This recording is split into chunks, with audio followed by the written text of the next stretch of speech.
Cinderella.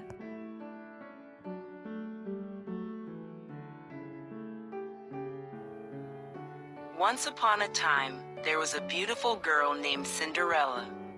She lived with her wicked stepmother and two stepsisters. They treated Cinderella very badly. One day, they were invited for a grand ball in the king's palace. But Cinderella's stepmother would not let her go. Cinderella was made to sew new party gowns for her stepmother and stepsisters and curl their hair. They then went to the ball, leaving Cinderella alone at home.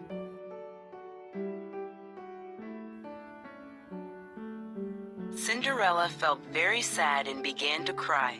Suddenly, a fairy godmother appeared and said, "Don't cry, Cinderella. I will send you to the ball." But Cinderella was sad. She said, "I don't have a gown to wear for the ball." The fairy godmother waved her magic wand and changed Cinderella's old clothes into a beautiful new gown. The fairy godmother then touched Cinderella's feet with the magic wand. And lo, she had beautiful glass slippers. "How will I go to the grand ball?" asked Cinderella. The fairy godmother found 6 mice playing near a pumpkin in the kitchen. She touched them with her magic wand and the mice became 4 shiny black horses and 2 coachmen, and the pumpkin turned into a golden coach. Cinderella was overjoyed and set off for the ball in the coach drawn by the 6 black horses. Before leaving, the fairy godmother said, "Cinderella, this magic will only last until midnight. You must reach home by then." When Cinderella entered the palace, everybody was struck by her beauty. Nobody, not even Cinderella's stepmother or stepsisters, knew who she really was in her pretty clothes and shoes. The handsome prince also saw her and fell in love with Cinderella. He went to her and asked, "Do you want to dance?" And Cinderella said, "Yes." The prince danced with her all night and nobody recognized the beautiful dancer. Cinderella was so happy dancing with the prince that she almost forgot what the fairy godmother had said. At the last moment, Cinderella remembered her fairy godmother's words and she rushed to go home. "Oh, I must go," she cried and ran out of the palace. One of her glass slippers came off, but Cinderella did not turn back.